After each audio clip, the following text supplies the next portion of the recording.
급속히 확산하고 있는 코로나19 사태가 국회의사 일정마저 멈춰 세우고 있습니다. 국회의원회관에서 열린 토론회에서 확진자가 참가한 사실이 확인되자 국회가 본회의를 취소하고 건물 폐쇄 및 긴급 방역에 들어가기로 한 것인데요. 네, 자세한 내용은 국회 연결해서 알아보겠습니다. 박초롱 기자. 네, 조금 전인 5시 반부터 국회 본관과 의원회관 건물이 전면 폐쇄됐습니다. 6시부터는 방역에 들어갑니다. 저도 지금 국회 건물 바깥으로 나와서 전화로 상황을 전하는 건데요. 감염병 방역을 위해 국회 건물이 폐쇄되는 건 사상 초유의 일입니다.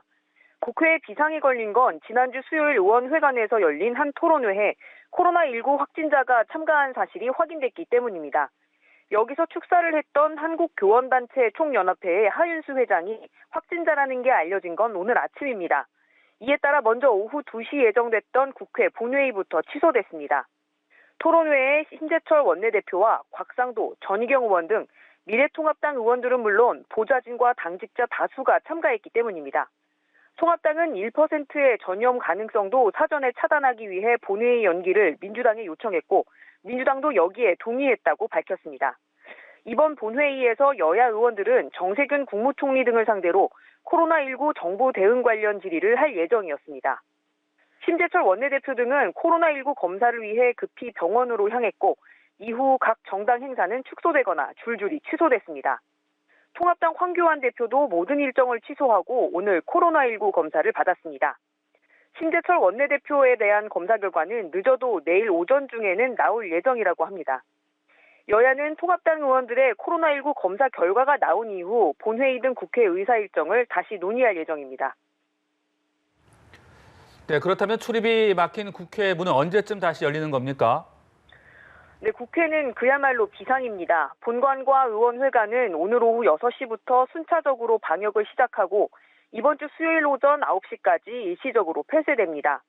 이에 따라 내일 예정됐던 본회의 일정도 자동으로 취소됐습니다. 국회 도서관은 이미 폐쇄된 상태인데요. 도서관과 의정관, 어린이집 방역 작업도 이어질 예정입니다. 확진자가 전국에 걸쳐 동시다발적으로 발생하면서 여야의 관심도 온통 코로나 대응에 쏠려 있습니다. 민주당은 대면 접촉 선거운동을 전면 중단하고 온라인 선거운동을 하기로 했습니다. 민주당 공동선대위원장을 맡은 이낙연 전 총리도 유튜브에 채널을 열었습니다. 이 전 총리는 오늘 기자회견을 열어 밀폐된 공간에서의 다중집회가 위험하다는 사실이 입증됐다면서 국민 여러분은 개인 위생 수칙을 엄수하고 다중집회 참석을 자제해달라고 당부했습니다. 민주당 이해찬 대표도 집권당 대표로서 국민 여러분께 송구스럽다고 사과한 뒤 코로나19 확산 발원지가 된 신천지 시설과 신도들에 대한 특단의 대책을 마련하고 지역사회 확산 최소화를 위해 노력하겠다고 밝혔습니다. 통합당은 정부의 예비비 편성, 추경에 협조하겠다면서도 정부 대응이 느리고 미흡하다는 비판을 이어갔습니다. 황교안 대표는 대한의사협회가 중국인 전면 입국 금지를 제시한 시점이 무려 한 달 전이라면서 그때라도 말을 들었다면 사태가 이 정도까지 오지는 않았을 것이라고 비판했습니다. 코로나 사태가 지속되면 투표율이 떨어질 거라는 우려가 나오는 가운데 정치권 일각에선 총선 연기론이 거론되고 있습니다. 시급한 위생용품과 확진자 수용시설을 징발하자는 징발법 발의 움직임도 있습니다.